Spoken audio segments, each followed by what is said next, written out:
He loves the exercise. He loves the locker room. He loves the mentoring. So it's the process that is what drives him and motivates him. That, I think, is fascinating because every football player I've ever known has said, if it was just about the games on Sundays, I would never have stopped playing. There's nothing more exciting than playing in the NFL. It is all the nitty-gritty that goes into it that is what eventually drives players away from the game. But Brady loves the nitty-gritty. So let me present this to you, Ninkovich, as his former teammate. If 5 years ago I had said Tom Brady is going to keep playing 5 more years and still be at a high level, everyone would have called me crazy. So who's to say that he's that close to the end right now? If he loves the process and he's got everything going the way he does right now, who's to say that Brady doesn't have plenty of time left, at least that he views it that way? Nico, you know him well. What do you think?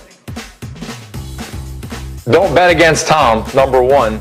And look, don't let all the interviews and Tom's nice smile fool you. The guy's got a little bit of crazy in him. I mean, he's playing at an excellent level, and his ability to be he's probably the most disciplined player that I've ever been around. And to have that discipline, you got to be a little bit cuckoo, a little bit crazy. He's got it. We've seen it. You see it when he screams and yells at guys. He's got that edge. So I don't think 3 years is out of the question. I don't think that it's crazy to say that Tom is going to play past 45, especially after playing this season, playing healthy, looking the way that he looks, and loving the grind. He loves the grind. He loves doing everything that he does to prepare himself to play at a high level. So I would expect Tom to play at 46. That's what I'm thinking.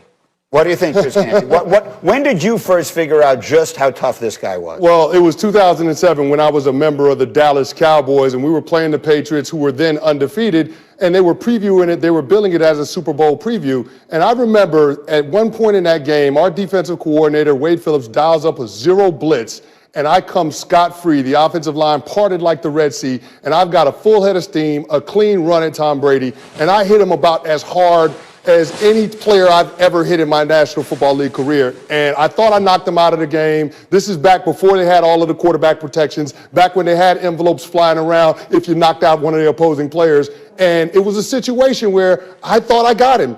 And then one of my teammates tapped me on my shoulder pad and told me to turn around and take a look. And it was Matt Light helping Tom Brady get up on the turf. And it was at that moment that he had my ultimate respect. So when it comes to saying whether or not Tom Brady is washed up, I'm going to be the last one to that party because that dude is just different.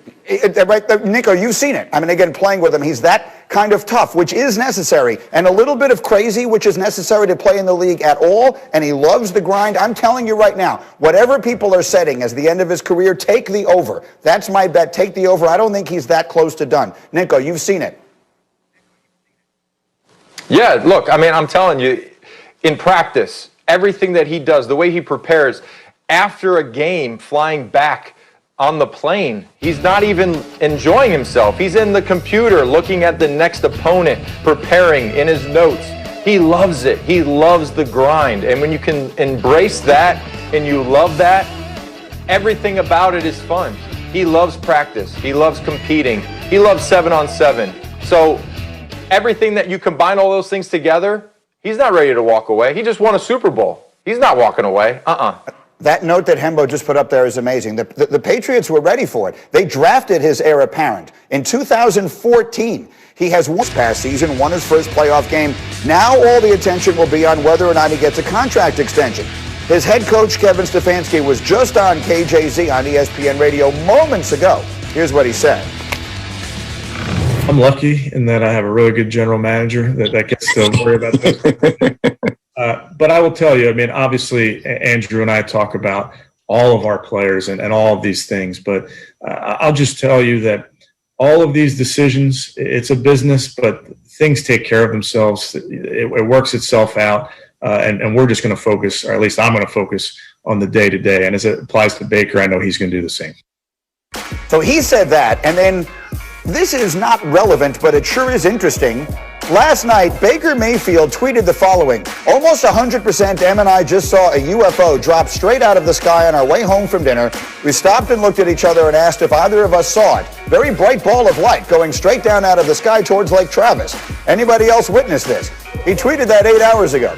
Now, this probably has no bearing whatsoever on his contract negotiation situation, but it certainly seemed worthy of showing it to you. So, having said that, let me come to you, Field Yates. The Browns have an interesting decision to make, and there are a lot of situations going on in the NFL right now they're probably taking into consideration. What are those? So, Greeny, let's paint the case for extending Baker Mayfield right now very briefly. One, if the player performs well during the extension, it's going to eventually become a team-friendly deal in a few years.